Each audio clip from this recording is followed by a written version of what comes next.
Hello. Welcome to today's event. Something's going on here. Hold on here. Michael, it's on you for some reason. Let me see here. There we go. Welcome to today's event for the Diverse Perspectives in Digital Media and Design 2021 Speaker Series. To paraphrase James Baldwin, nothing can be changed until it is faced. This is certainly true of the inequities that have historically shaped the entertainment industry, both on screen and behind the scenes. This event is brought to you by UConn's Department of Digital Media and Design. We would like to begin today's event by acknowledging that the land on which we typically gather here in Storrs, Connecticut, is the territory of, the Mohegan, Nantucket Pequot, Eastern Pequot, Schaghticoke, Golden Hill Pagooset, Nipmuc, and Lenape peoples who have stewarded this land throughout the generations. We thank them for their strength and resilience in protecting this land and aspire to uphold our responsibilities according to their example. Today's event will feature a panel with two guest artists, followed by a Q&A feature following questions from the virtual audience. So please take advantage of your YouTube chat box and submit questions for our guests, which we will try to answer during the discussion. I'm Heather Elliott Familaro, and I'm the Department Head for Digital Media and Design at the University of Connecticut. Digital Media and Design is a young department founded in 2013, which has rapidly grown to over 350 undergraduate and graduate students and 25 full-time faculty. We have 7 undergraduate concentrations across the full digital media spectrum: film production, animation, interactivity, business, and the humanities at both the Storrs and Stanford campuses. In our department, we value and celebrate our students' diverse backgrounds, and we support their development both as individuals and as professional media creators. The Diverse Perspectives in Digital Media and Design Speaker Series is one celebration of these shared values. Now I'd like to introduce today's co-hosts, Professor Samantha Olshan and DMD animation student Akari Ohashi. Sam Olshan is an award-winning transmedia artist who works across animation, art, design, and visualization. Her creative practice investigates how motion, design, and experimental narrative can be of service to underrepresented and underserved communities through visual storytelling and design advocacy. She received her MFA in film, video, new media, animation from the School of the Art Institute of Chicago, and her BFA in fine arts, electronic and time-based media from Carnegie Mellon University. Her work has been included as part of the POV series and the shortlist on PBS, the Black Mariah Film and Media Festival, the Hollywood North Film Awards, WomenWhoDraw.com, the Boston Children's Hospital, and the Skopelos Foundation for the Arts in Greece. She is an assistant professor of motion design and animation in the Digital Media Design Department at the University of Connecticut. Welcome, Sam. Thank you, Heather. And I'm also happy to introduce one of our wonderful students and our co-host for tonight's event, Akari Ohashi. Akari is a senior digital media and design student finishing her BFA in motion design and animation. During her studies, she has explored multiple modes of visual storytelling by being involved in the UConn Student Television Station, or UCTV, animating and producing in a projection mapping project, and through her own individual projects. Akari has grown up with Japanese and Western animations in an only female household, and so she has always been conscious of how gender and cultures can influence narratives and the way that they are told. Thank you for being here, Akari. Thank you for inviting me. So I'm going to turn it over to you, Sam, to introduce our two wonderful guests. Thank you, Heather. It's my extreme pleasure to welcome today's special guests, Saadi Hulut and Alex Rosenberg, who are going to present Not Just a Princess, Women in Animation. Saadi Hulut was born and raised in Los Angeles, California. She studied at UCLA's Theater, Film, and Television School, concentrating in screenwriting and animation. After graduating, Saadi moved to the Bay Area and began working in production management at Pixar Animation Studios. She was the art and FX coordinator on Incredibles 2, global coordinator for Spark Shorts, and is currently the story coordinator for Turning Red. In 2018, she directed a late night show called Talk of the Town and fundraised over $3,000 for the Oakland A's Foundation. She also directed short narrative and documentary films, such as Gamers, Exploring Blackness, and 19th Amendment Doc. During her spare time, she watches endless hours of anime and is a major foodie and coffee fan, and also enjoys solo traveling. She currently lives in Oakland, California. Hi. And Alexandra Rosenberg is a production manager at Netflix Animation. She previously worked with Illumination Entertainment, Walt Disney Animation Studios, and Disney Television Animation. Select credits include Raya and the Last Dragon, Ralph Breaks the Internet, Wreck-It Ralph 2, Moana, Zootopia, and Rapunzel's Tangled Adventure. Alex has a BA in film history and child development from Sarah Lawrence College, and an MFA in producing from UCLA's School of Theater, Film, and Television. She has a background in production and development for animation and began her career working in live action television production. In addition to working in animation, she teaches a course in animation production for UCLA's Summer Institute. Alex lives and works in Los Angeles, California. Hi, all. Nice to virtually see everyone. Well, welcome. Alex, I'd like to throw it to you. You're going to be giving us a little context about animation production processes. Sure. Thank you so much, Sam, and thank you for that lovely introduction. As was said, I am Alex. I started out in the animation industry working in television in development. I then made my way into feature production, where I've worked all different parts of the production, from the very, very front end of working with writers and storyboard artists, all the way through to the end where I was working with lighting artists and stereoscopic artists, making the process 3D and doing final DCI images. So I thought it would be great for us to start a little bit with sharing what our pipeline looks like. I'm going to preface this by saying this is a 3D CGI pipeline for features, something that would be seen at Disney or Pixar or Illumination. The process is different for TV, it's different for 2D hand-drawn features, it's different for stop motion, but this is the pipeline that's most commonly used with feature production at this point. So I'm going to pull up that keynote. I should also preface this by saying, sorry, one sec, I'm going to share my screen first. I'm going to preface this by saying that none of these clips are mine. They are all from the studios themselves. Disney, Pixar, a lot of the major studios share on their Facebook, YouTubes, Twitters, peeks behind the curtain of how the process works. So those are what these clips are from. They are also, because they are work in progress renders, a lot of them may stutter or look incomplete. That's just because of the part of the pipeline they're in. So this is the animation pipeline. So this lovely chart is sort of how we work in a pipeline in animation. You start with a script, your idea, your writers come up with it. From script, you go to both storyboard and visual development. So the script may say, you know, on Ralph Breaks the Internet, we had a scene where Vanellope goes into a room filled with the Disney princesses. And so we would have a storyboard artist start drawing what that looked like in boards. We'd also have viz dev artists start designing, well, what does Snow White look like in our 3D world of the internet? Later on, they end up in comfy clothes. And so we had to then say, what does Snow White look like in pajamas?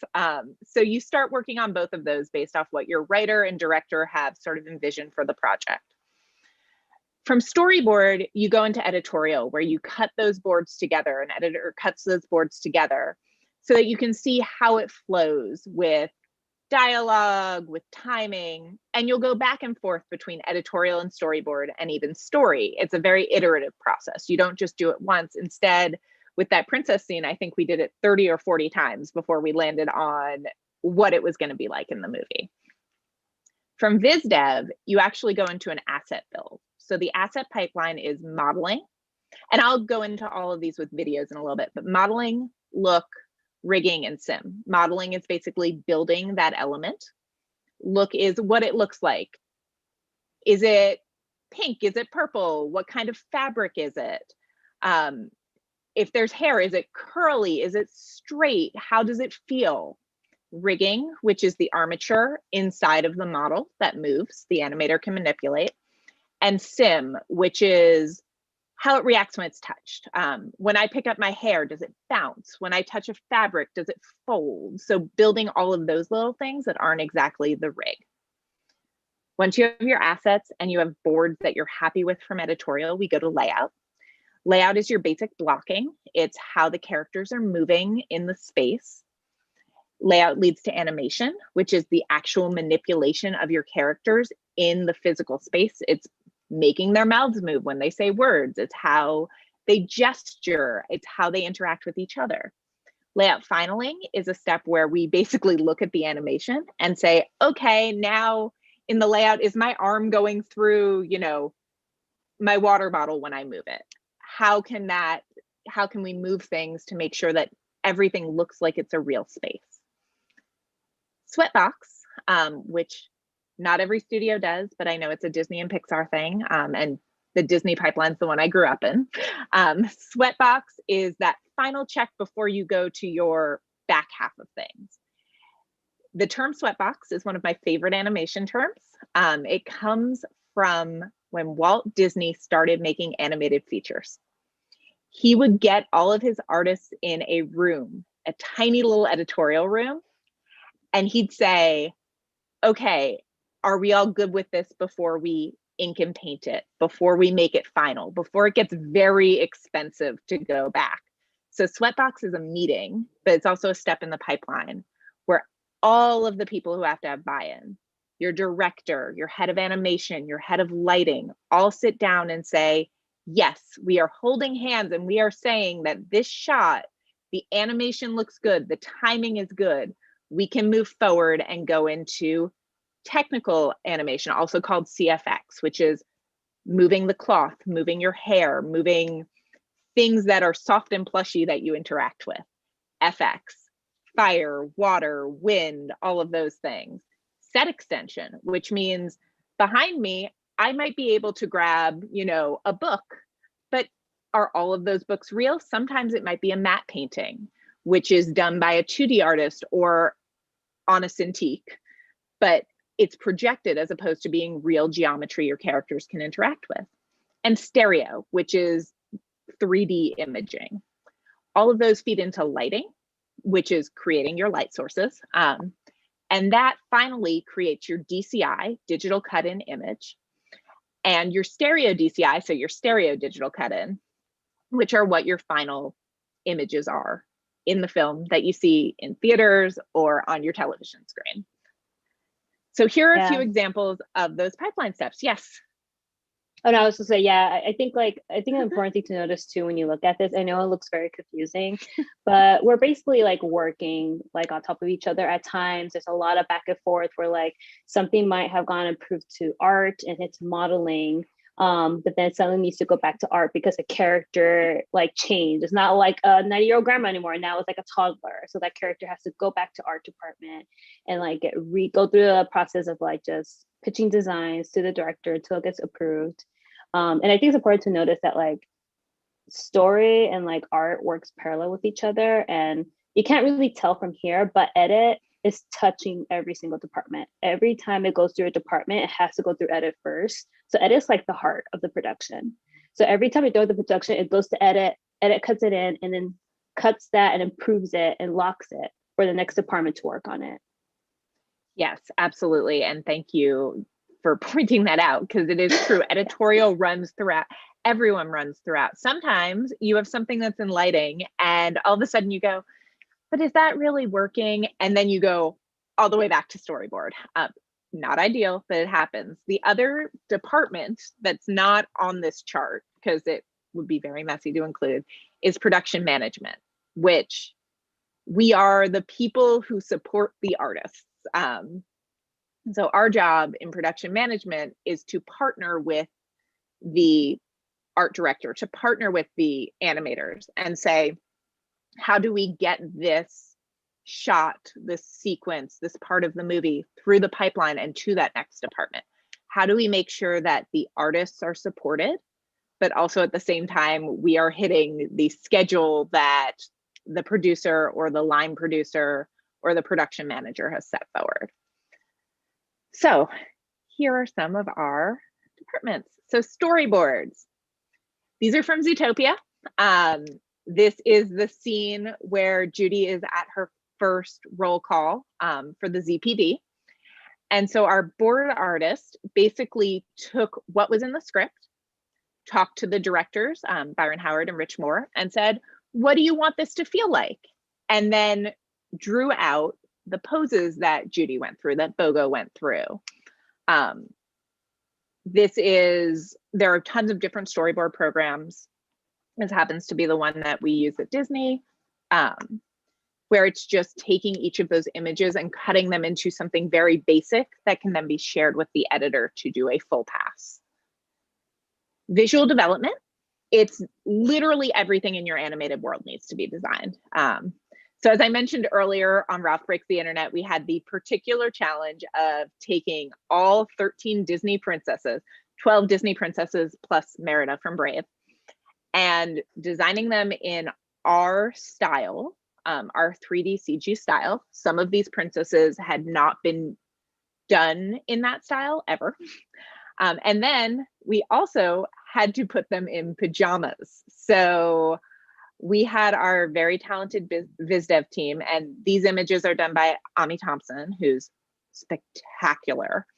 And she said, well, okay, Mulan would probably be wearing like a really cool jacket and leggings. And what if we put Pocahontas in this off the shoulder thing that referenced her costume, but looked super comfortable and super cute? We went through many, many options for each of their t-shirt logos or jacket logos. So you can see with Pocahontas, there are two options there to show the directors which they might like. Environments are also designed. So this other piece is from Zootopia. Corey Loftus, who was the production designer on Zootopia, designed this beautiful frozen area, which we actually didn't see a lot of Tundra Town in the movie, but it was completely designed. So if we needed to, we could see more of what Tundra Town looked like. Modeling. So modeling is, you can see this is Montanui from Moana, and the model itself is this completely built out. Every pixel here was touched by a modeler, and you're seeing the camera just flow through it so that we can put our characters in it. We can move them around. It's almost like a practical set, just done in animation. Rigging. The rig is this armature that the animator can move and manipulate. So this is the Baymax rig. You see it very simple at first, and then Baymax. And finally, you see it in that final lit shot. So it starts very simple and then is built out so that the animator can move it almost like a puppet. Look. As I said, what is the feel? What are the colors? What are the fabrics? This is the princess room from Ralph. So every bit of this, a look artist took that model and then working with the Viz Dev, which established the colors and the fabrics, built it in. So it became this real 3D world. Sim. So Sim is how things move. This is the hair and Rapunzel. That is all done by simulation curves, which are then manipulated by your CFX animators later. Layout, very basic blocking. This is from Minions. It is just moving Stuart and Kevin and Bob through the palace. You can see their faces aren't really moving. It's very static, except for they're sort of bouncing along. From layout, we go to animation. This is a very short clip from Moana, but the animator moved the water. They moved baby Moana. Everything that moves there was manipulated by an animator. And as you can see, the animation step doesn't look like our final animation that we think of when we think of an animated film, because there's so much that still needs to be done.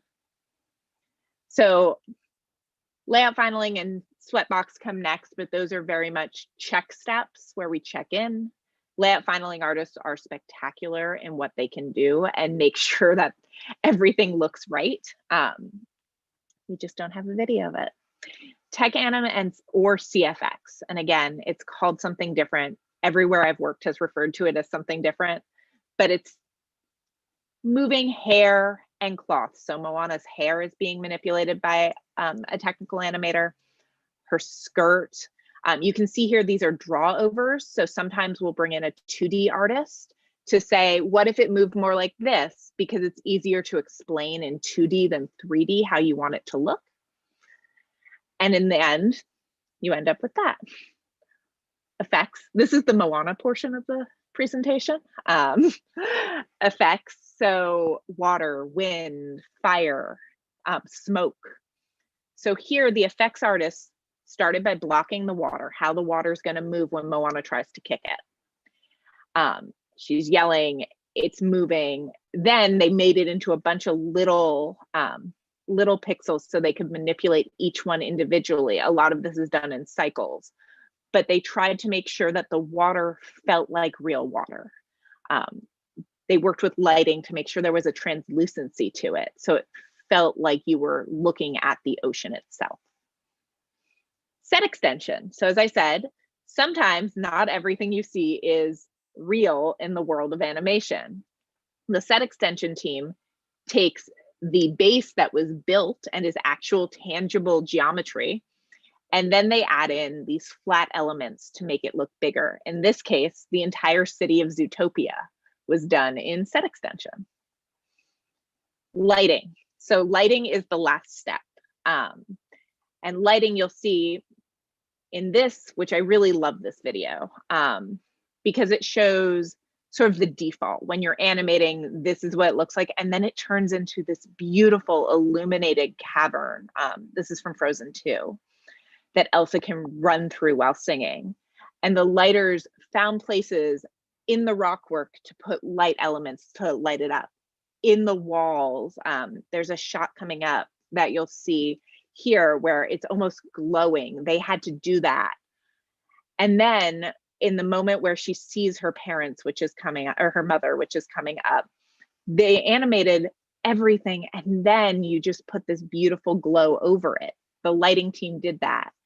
And from lighting, you create your final render. So that is a bit of the pipeline. So hopefully that gives us a little bit of context as we start talking about departments and our experiences, but yeah. Thank you, Alex, for doing that. Yeah. Like, I was just telling her before the talk that like, I feel like a lot of people get very confused of like, what is production management? What is their job? And like, basically to just lay out the whole production pipeline, which is something that production management is in charge for, because every show does everything differently. Like, whether it's because of technology upgrades or just different leadership styles or director styles, like just having that kind of like map of just like how things run through the pipeline is just so helpful for people to know. Yeah, I think it's a big part of knowing that it's not just one person. I mean, every animated film is hundreds and hundreds of people. There's some beautiful work being done by solo creators or small groups, but when you're talking about working in a studio system, it is these large groups of people, which unfortunately still a lot of men, but there are more and more women becoming involved. I know that's part of what we want to talk about today. So I've been in the industry for 10 plus years, and I've seen more and more women come up. Some of those examples, when you're looking at the Moana stuff, we had a female animation lead, which was a first for Disney, Amy Sneed, who was the first female head of animation at Disney Animation.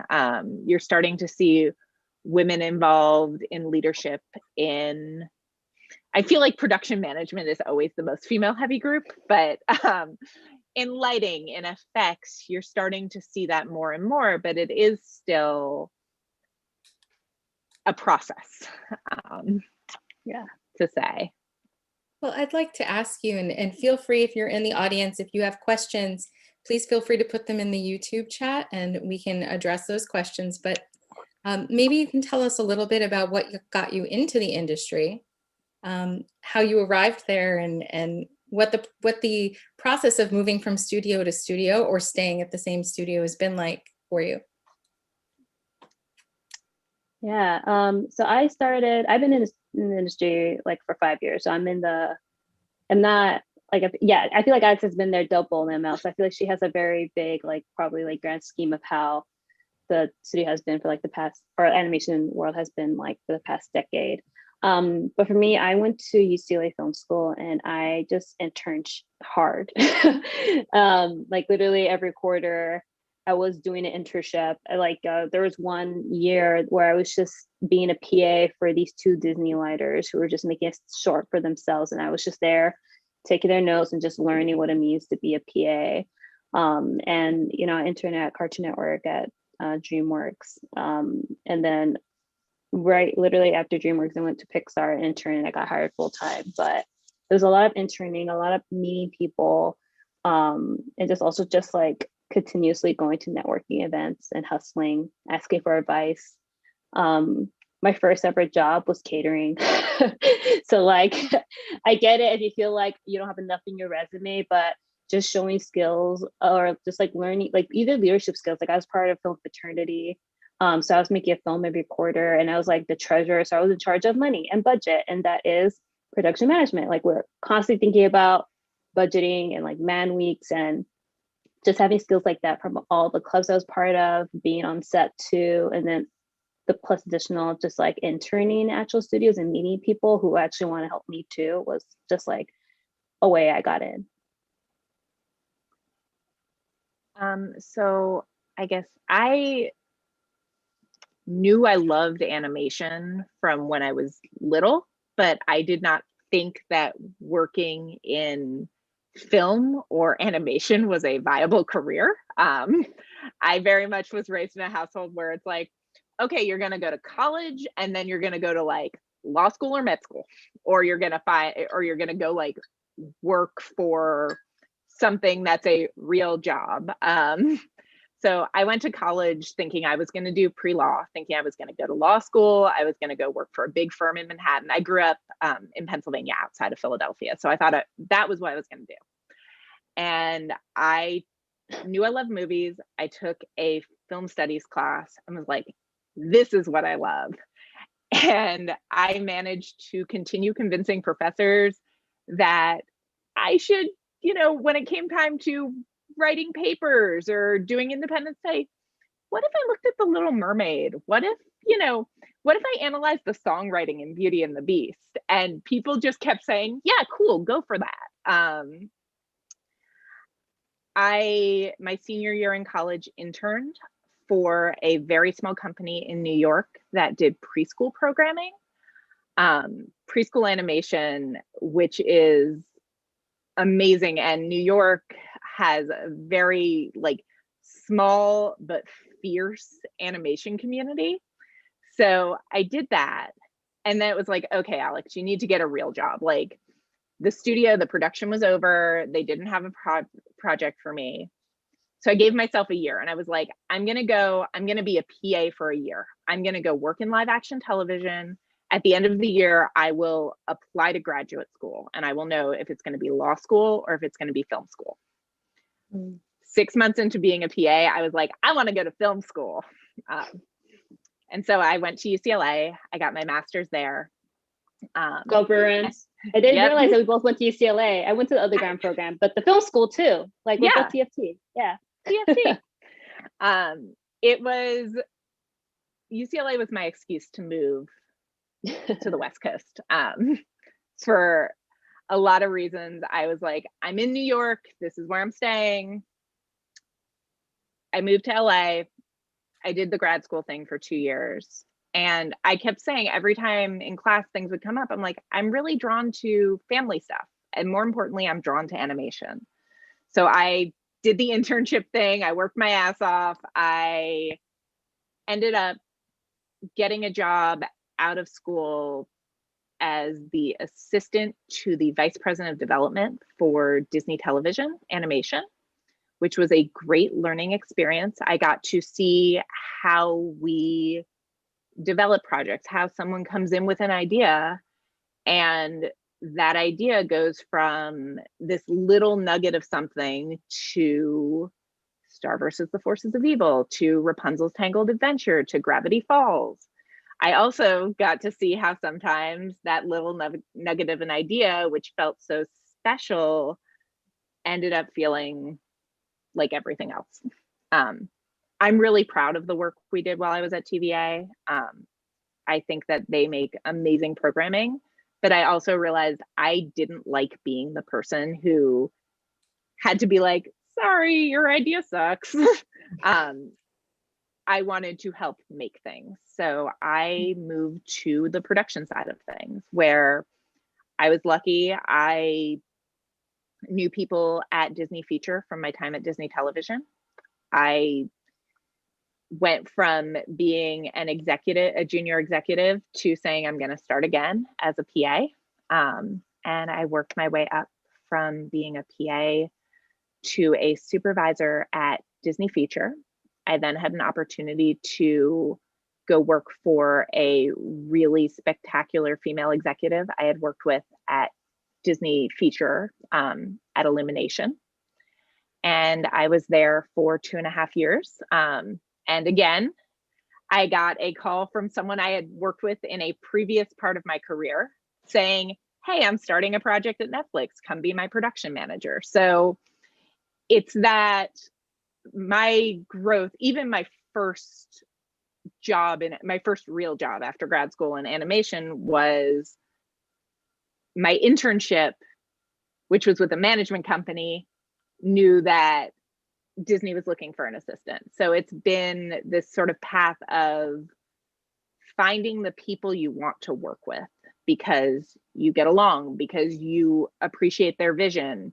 In my current project, it's because I'm like, yeah, we understand each other on a creative level, and I feel like what you're doing, we need more of. So it is that just whole, it's a small industry. Animation is great because you really, really, really get to know the people you work with. But I think it's important too that you mentioned how like you kind of, I know you were in our industry, but you started over in an industry too, where like you're going through another path. Because the executive route, that's like a whole different kind of system of itself. And like for you to just like make that decision as a junior executive, which is kind of like midpoint career of that track, and to be like, nope, I'm gonna start all over again. Like that takes a lot of, like, I know people, that's a really hard decision to make, especially if you're like a certain age or certain like level already in your career, to just start all over again. Yeah, and it's scary, but sometimes you have to. For me, it was, I like helping people make art, and I think that there's something very special about being able to do that on a daily basis, being able to say, what can I do to make sure that we are elevating the voices in the room we need to, and what can I do to make sure that your vision is coming across on the screen? That's fantastic. Akari, I'd like you to ask a couple questions I know that you had while I read through questions from our audience. Yes. So you've talked about changing roles in companies, both of you. So what can people, especially women, can do to get into major decision-making positions? I think part of it is the more you understand that you have a voice and to speak up. Like, to me, it is about amplifying. I have been very lucky in my career that I have had women above me help amplify my voice in the room. And so I think it's an important thing as women in animation that we understand there's room for a lot of us there. So it's less, unfortunately, of an advice for someone starting out, but it's something I think is so important is you have a voice, you have an opinion, you are a person here in the room.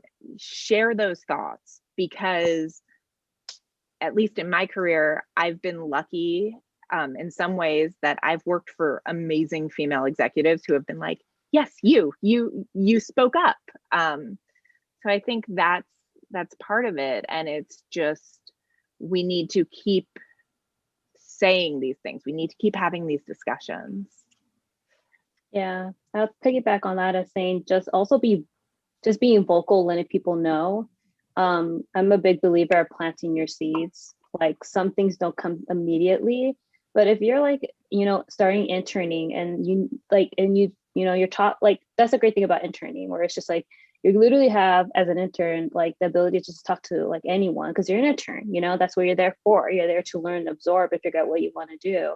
But like, I met people when I was interning, like literally 5 or 6 years ago, and they still remember being like, hey, do you still want to be like a writer and stuff like that? I'm like, oh, whoa, you still remember that? Like, yeah, like, I just want to let you know about my other friend who's blah, blah. Like, you'll be surprised of like how you could just, touch back to people. Like, and you said it to yourself, like you were in Disney, and then someone on Netflix was just like, hey, like, Alex, like, do you want to come work with me on this project? Because that's also like, one, like, you have built a relationship with someone already. But two, like, you yourself also have to be vocal and kind of like lay out fatly what you want, because you might be surprised on like who will give you those opportunities and also just wants to support you in general. It's one of the first things I do when we get new PAs or coordinators on our show is I will sit down with them and I will say, hey, what do you want to do with your life? Don't tell me you want to be here and be my PA, because that's great. And I fully expect, if we've hired you, I expect you to be the best damn PA you can be. Sorry, I don't mean to curse on the live stream, but like, I expect we're being real. We're being raw.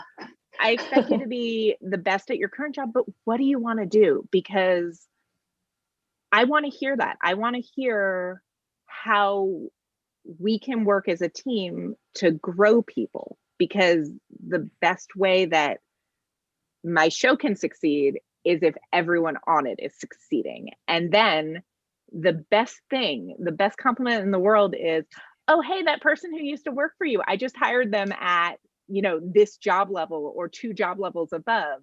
They're really great. Because that's the beauty of this. It's not static. It's not you're going into a job and you're going to do the same thing for 20 years. You're going to keep growing. So let people know what you're interested in. Yeah. And also too, like, I know that when you're starting out or you're in the room, it becomes overwhelming, because it's like you having to start relationships and you also just not knowing anyone. And there's really people who have built-in relationships. But I say also just look at other like outlier things, a way for you to stand out too. And I'm a really big person who's really pushing for everyone to join employee resource groups. And I know that Disney has them, Pixar definitely has them. I used to be one of the leads of them. And those are really great ways. And for you to kind of, one, like, just start being part of a support system, whether you're a queer, whether you're a POC, whether you're really into environmental, like Pixar has a green team, and they're like legit serious. Like, it's kind of scary how serious they are about, like, we want to save the planet, which is completely nothing to do with like making animation, but it's still just like, this is a core group of people who are very, very passionate about climate change and really want to make a statement about it and want to make sure Pixar is also, in the conversation as well. And the great thing about these resource groups is that a lot of them are, presented or lead by an executive within the studio. So when you're in those kind of small settings and you're with an executive, like, that's perfect FaceTime to just talk to someone. Like, I do that all the time. Like, with my SRG groups, I like meet with my executives like every couple of weeks, because one, we already have that connection because of SRG, but two, it's just like, now we just chill and talk. Like, we talk about movies like all the time. We talk about food. We're like, I'm a foodie, so I talk about food all the time, and like baking. So it's just like, you kind of like get out of just like the work stuff, and you're actually building relationships, and then like slowly you realize how like, oh, like, what can I do to, not only like help within the studio, but also just like for yourself as well, as like when you think of career development, like they can also coach you and be your mentor. I'd like to piggyback off of that with a question from the audience for you, Saadi. Could you talk about how Spark Shorts is working to, this is from Rebecca Rowe, I'm sorry, Rebecca. Could you talk about how Spark Shorts is working to diversify animation? And as a viewer, she says it seems it brings more diverse stories, but I'm curious about your experience behind the scenes. Yeah, I love the Spark Shorts program because it really literally is like giving a director 6 months to make whatever story they want. There's no executives there to tell you what to do. You don't even have to show it to executive. It's kind of just like, this is your space and time to creatively, like figure out what you want to do. Because I think there's like this like ongoing discussion about just like when you select someone, either whether it's director or like being a supervisor or producer, it's kind of just like, are you looking for someone who has the job, who we know could do it, or should we look for someone who has the potential but just needs the support or a different system set up for them? And I think the Spark Shorts is really great for that, because I think it gives people the space to really figure out like, can I do this? Do I want to do this? And like kind of just share the story they want to do in a safe environment where like, you don't have a 200 something team, like a studio feature system. Like these teams are like less than 30 people, like it's literally one person per department that you guys just saw on that. And some people do 2 departments at the same time. And I literally was like a coordinator for 4 of those Spark Shorts, and 2 of them are 2D, so like each of them have like a different production pipeline process. And it's just like really like a space where like people can kind of figure out like their story and what they want to do and develop their craft. And it's also just like a rule of just like they always choose one man and one woman for these Spark Shorts, because they do want to make it 50-50 and they do want to make it fair too. I don't know, Alex, if Netflix has. You just started though, so yeah. I should say, full disclosure, I was saying before we started, I've been at Netflix for about a month. We did have something very similar at Disney where we had a shorts. We called it Short Circuit, which was completely internal, although now a few of those have made their way onto Disney Plus. Actually, one of them, which a bunch of my friends were very involved with, is going to be the short that's premiering with Raya and the Last Dragon, if you see it in theaters, which started out as the director on that one. He had an idea. They were like, we like you, we're going to keep developing this. And it went from being a 3-minute short to now a 7-minute feature released short. Nice. But I think Disney's program was very similar. And I know a lot of studios do that. On the TV side, Cartoon Network has done that, Nickelodeon has done that, Disney TV has done that, where you use the shorts as a way to foster internal talent. Yeah. Because otherwise you end up with the same 6 dudes directing movies over and over and over. So shorts are a great way to, the short that's going to be in front of Raya is directed by Zach Parrish, who is an animator. They have another short that a woman, Natalie Nuragat, did, and she's a story artist. We've had shorts come out of the effects department. Cycles, which was Disney's first VR short, which was done by Jeff. I saw that. That's really cool. Yeah. Jeff's a really talented lighter, and that came about because he said, I'm super interested in VR. We've never done something.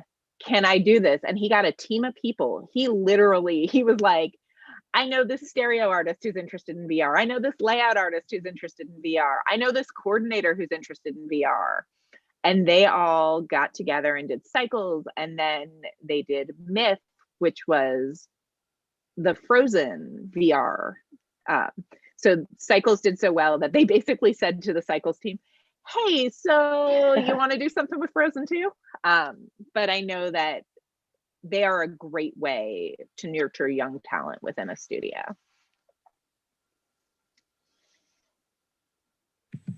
So I have a question for people who may not even have been interns or who have really just started getting into the industry. What is important for them to have when they're maybe in their portfolio during their interviews? What qualities are really important for them? So I think in terms of artists for portfolios, look at what you're applying for. we look for, so most studios have recruiters who will then bring portfolios to department leads to review. And I know in the past when I've worked with recruiters, you're looking for people who have a style, but also have the ability to do the style you're looking for. So like and this is a totally made up scenario, I've never worked with the bento folks, but like if I were working on Bob's Burgers, and I was trying to hire a character designer for Bob's, I would be looking for someone who can do realistic humans in that kind of style, but they're not just copying the characters. So you're doing your own thing and it shows it's you. You're not just drawing Bob Belcher, but at the same time, I can look at it and say, but I can see how this could work for us. If you are a board artist and you want to be a board artist, have a variety of storyboards, have something that shows me you can do comedy, but also something that shows me you can do a little bit more of a dramatic setup. If you're looking to get into production management, that is a little bit where it's less about, I'm not looking at a portfolio there. I'm often looking at a resume and then the face-to-face meeting I'm having, or the Zoom meeting I'm having. So for production management, when it comes to hiring PAs, everyone is different. I like to look for people who in their resume, I can see maybe they've done something leadership wise at their college, or, you know, they have something interesting, something where I can see that they're detail oriented, because that's very important in production management. Something where I can see that they can communicate well. Make sure if you are applying for a position in production management, your resume is, you know, there aren't typos. But in terms of portfolios, it really is look at what they're asking you for. Every hiring site has things. I will also say, if you are an artist, and COVID has made this a little bit harder, but look for recruiting fairs. You know, things like SIGGRAPH, things like CTN. If a recruiter comes on campus for a portfolio day, like ask them what they're looking for, ask them and ask for feedback. If you go to a portfolio review event, take what they say to heart.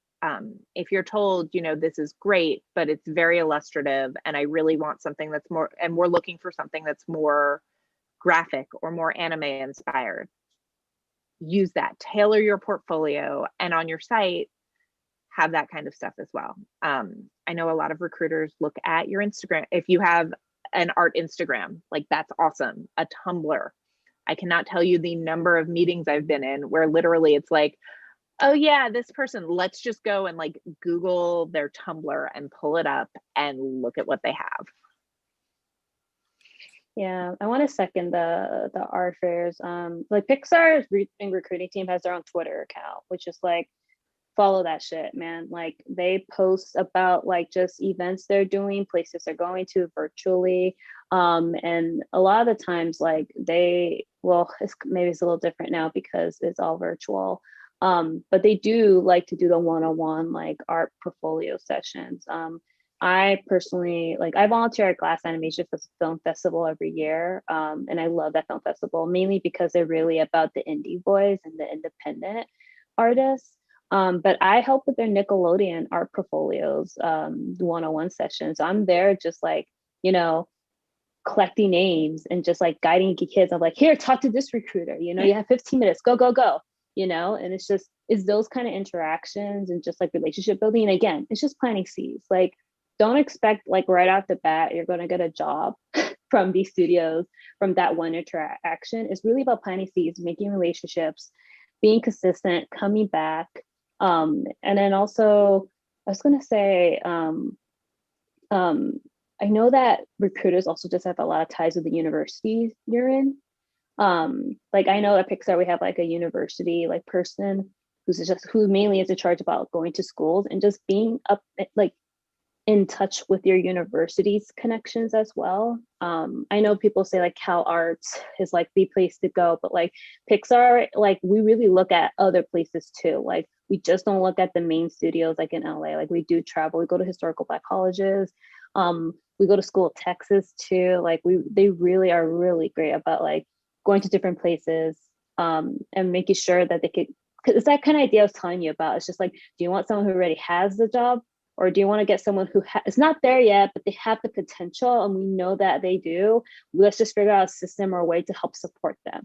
Because even if they go through the Pixar internship program, maybe they're not a great fit at Pixar or something. They still have Pixar in their name, and that can still help them get other internships or get them other opportunities, which is really important for your development craft. And if you don't know this, follow Women in Animation, Rise Up Animation.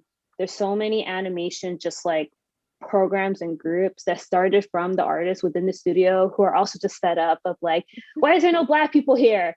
You know, fuck this, I'm going to just make this group myself and like try to talk to them and reach out to them. So really follow those groups. Like today, I know that today Rise Up Animation had a talk with Paul Abadilla, and Paul is like, you know, a Filipino guy. He was the set's art director for Soul, and he's like really dope, and he's a really dope person to talk to. And he drops a lot of insights, and he's also a DJ. So it's just like getting involved just like in those kind of like groups and settings as well, because they have mentorship programs, they have scholarship programs, they just have talks. I know Women in Animation in the Bay Area, they just do like once a month YouTube video chats with someone in the industry who's like a person of color, just to talk about the process and how they got up here. So there's a lot of avenues and ways to go for it. It's kind of just you taking that first step of just planting that seed. I'm so glad. I was just going to say, I'm going to plus that Women in Animation. Women in Animation is a great organization. I know they have a New York chapter, which is not the closest, but it's far closer for you guys in Connecticut than the Bay Area or the LA chapter. Yeah.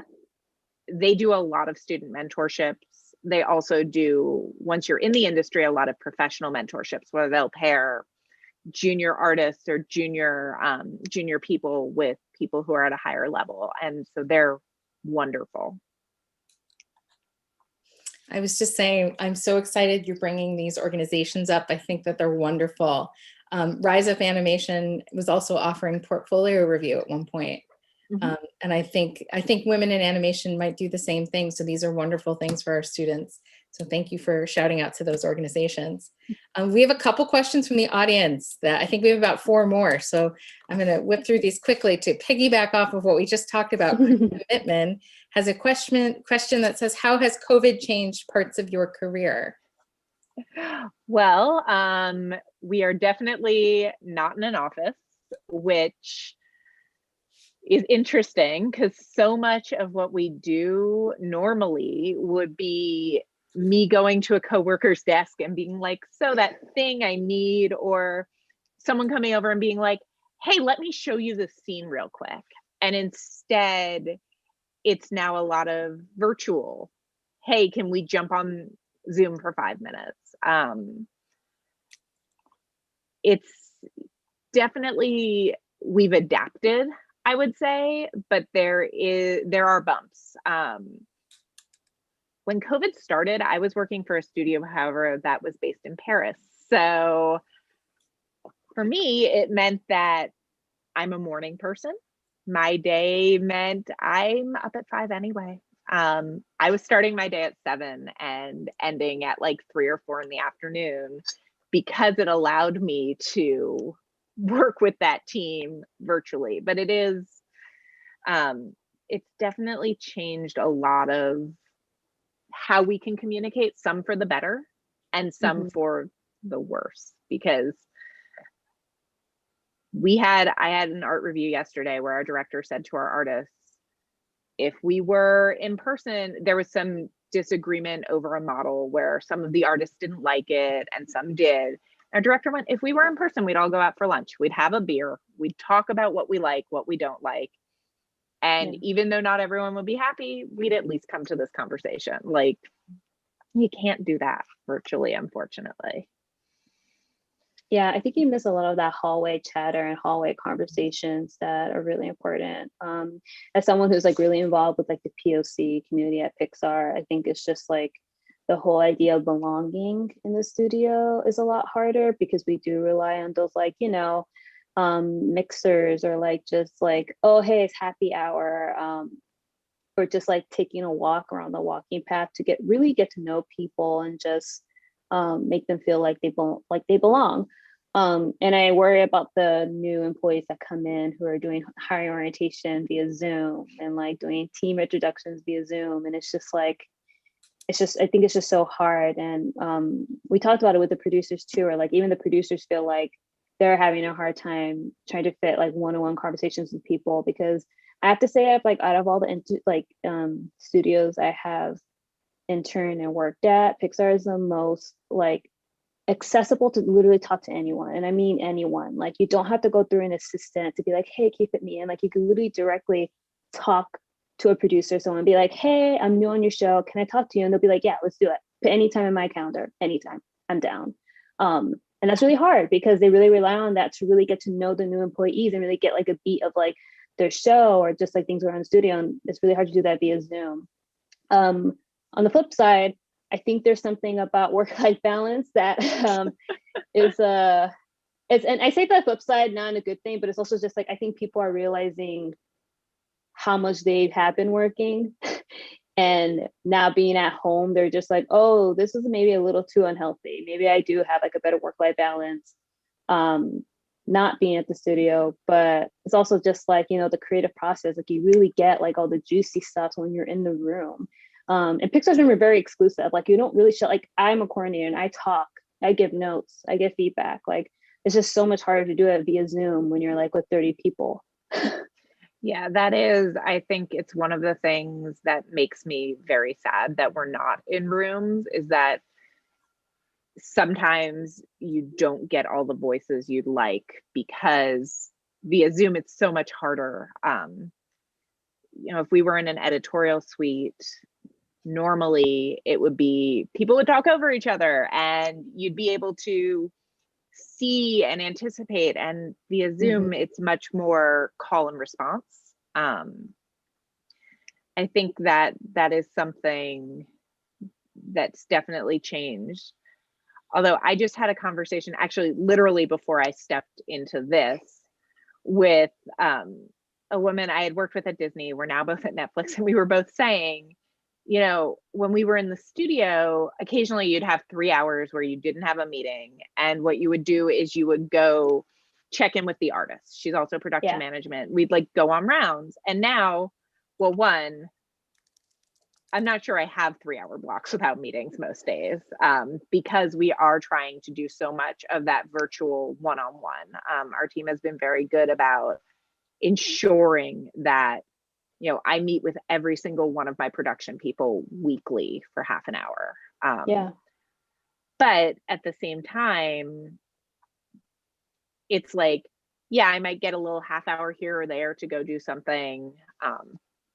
Got very into baking at one point during the pandemic. So occasionally it was like, like that. Were you baking bread? Yes. Yeah. Sourdough. I make challah every Friday. And so it's like, oh, the challah approved. I can put that in the oven. But there is that sort of like, I don't have those 3 hours where maybe 2 of those hours I was doing rounds and 1 of those hours I was grabbing coffee with someone at the Starbucks, or, going to the studio store and just poking around at merchandise. I'm hopeful that maybe the work-life balance will remain when we go back to into offices. I'm hopeful that this has made us all much more cognizant of, I know for me, I used to just stay at work till the work was done. And I now have a very strict, like, I'm available and will answer things. I'm 100% available till 6. I'm available and will answer between 6 and 8, but then you're probably not hearing from me. I also have a 7-month-old at home though, so that also changed my work-life balance a little bit, where it went from the, of course it's 11 p.m. I can answer you, to I am asleep. Please let me get these 5 hours of sleep. Absolutely. Now, if you don't mind, it's 6 o'clock now. We have 3 more questions. Are you able to stay on the call a little bit longer? Yeah, I could stay for like 15 more minutes. I have a Okay, 3:15 meeting. Well, we'll go through them a little quicker. I want to get to everyone's questions because they're great questions and your answers are amazing and so helpful for us. This question is from Candace Tang. She says, hello, I'm a recent grad who's pivoting towards animation and I'm debating whether to apply to grad school or continue job hunting.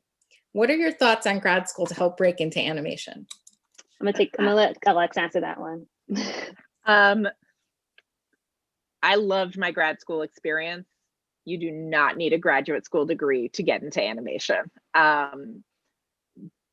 My answer would be, if you are interested in continuing your education through graduate school, if you are interested in getting that MFA, if you loved school, and I loved my undergraduate degree, and I knew I was going to go to some sort of grad school.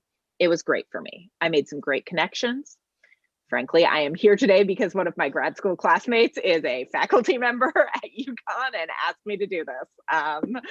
So I'm a big fan of my graduate degree. I think it made some great connections. I think that there is no answer whether or not it is worth it. It is a very personal decision. I'm never going to look at a resume and say, this person went to grad school, I'm going to hire them over the person who didn't. I'm going to look at who the person is. Now, I may look at a resume and say, hey, that person went to UCLA. I'm interested in meeting them, but it's not going to be, the be all and end all. I'm going to look at who that person is, not what their education is. I hope that helps. I'm sorry, I can't give you a definitive yes or no. I think that's a fair statement. It's a very personal choice. We have another question from Sarah Fletcher. This is sort of similar. She's asking, how do you look for opportunities in animation and meet people if you're currently not in the industry and do not have, or she says, and has a non-art background. So if you don't have an art background and you're not in the industry, any advice? Well, the good thing is production management. I don't have an art background. You don't need one to do production management. Women in animation, rise up. You don't need to be in the industry to attend their events, to be part of that. Start going to that, start reaching out, use your school's alumni network. Literally the other day, I had a Sarah Lawrence student contact me and say, hey, you work in animation. I'm interested via LinkedIn. And I was like, awesome, let's chat for 30 minutes. Like, start doing that, start making those connections. And that's a great way to sort of meet people. And the more people you meet, the more you might hear about something, and goes from there. Yeah, I honestly met a lot of people at film festivals too, like just volunteering at film festivals. I know it's hard now remotely, but like meeting people at film festivals remotely. I mean, when I was doing it when I was in college and still even post, like I was at Pixar and I was still volunteering at film festivals, because I just wanted to meet more filmmakers. And I know that like not having a connection or not knowing someone in the industry makes feel like, oh, I can't do it. But I did not know anyone at all. Like I was born and raised in LA, but I literally just stayed in the east side of LA. I never thought of Hollywood. Like I went to like I was in a math and science program with like USC taking college classes. I thought I was gonna be a math major. And then I did this one competition, which is to make a film in a week. And I did it. And I was like, oh, JK, now I want to do this. I want to do film. But I didn't know anyone.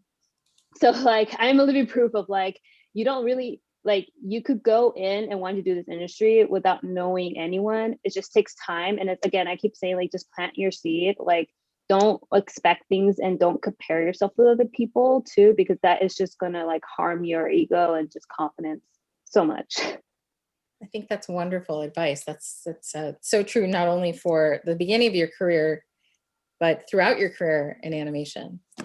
We have another question from Nicole Ellis, who's a DMD student. She asked for suggestions about entering the animation industry as a woman.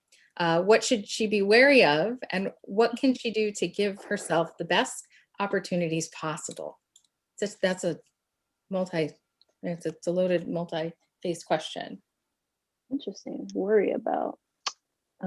Honestly, out of like all Hollywood industries, I feel like animation is like the nicest. Like I've seen it assistant around in agencies and like, you know, live action stuff, and like being in animation, I was like, whoa, okay, there's not as petty behavior or like problems. So I feel like even I was gonna say there are very few jerks in animation. It's yeah, very few. And also too, it's just like, I think it has even gotten better now. Someone who's been in it for 25 years, like when I first started Pixar, I was the only Black person in my department.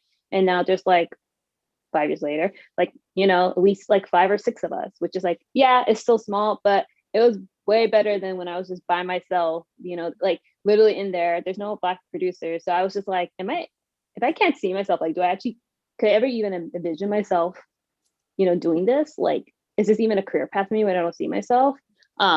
So I know that, yeah, it's hard when I hear worry. Like, I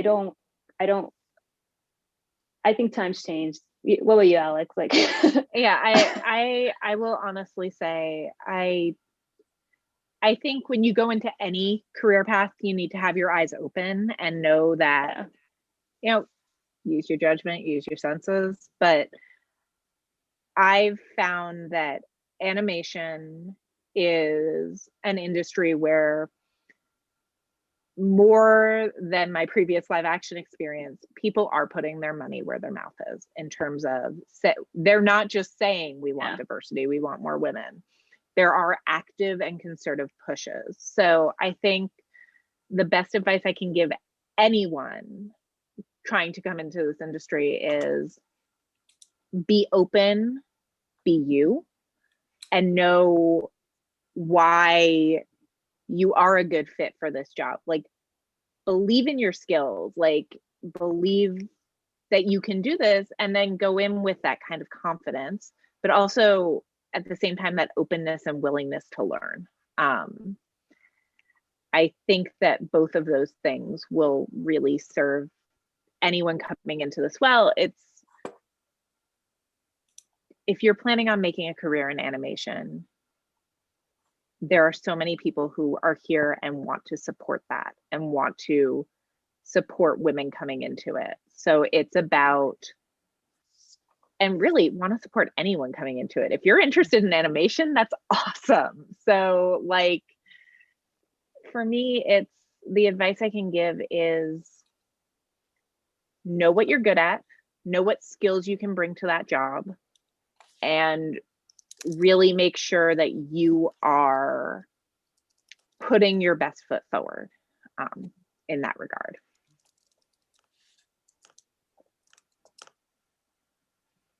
Yeah, just waiting to see if there are any other questions coming in before we close for today. I think that's actually wonderful. A wonderful statement to end on, right? Really believing in yourself. So I want to thank the both of you for your time today. And I will share the screen with Heather. Thank you, ladies. This was incredibly inspirational event. I'm so grateful to both of you, Searit and Alex, and to Sam and Akari for hosting. So much great advice. You know, we got to lift a sister up. We got to give every woman an opportunity and mentor those women in the industry. And I appreciate you both being such great advocates and supporters and passionate. It's just amazing. So I wanted to close off by inviting everyone to come to next Friday, March 5th at 4:30 for our panel on representation of religion in cinema, which is going to be very exciting. We've got Sean Snyder, the director of To Dust, and another potential filmmaker, and will be hosted by Tanju Ozdemir, who's one of our professors here in the film department. And then this will continue every Friday for the rest of the semester. We've got a really amazing lineup, so please be sure to register and check out our lineup at dmd.uconn.edu/diverse. And don't forget to subscribe to our YouTube channel so you'll get reminders for all of our upcoming events, and and you can also follow us on social media at UConn DMD to see all of our department's great content. I want to say a thanks to all the people behind the scenes, Nikki Justice, Stacy Webb, Michael Toomey, who's in the background right now running our tech, our student marketing team, and everyone who worked together to produce this great event. Stay safe, wear a mask. We hope we'll see you next week and every Friday. And thanks to our audience for coming. We had almost 50 viewers tonight. So great turnout for a Friday happy hour. Thank you. Bye-bye. Bye. All right, we did it. Yay.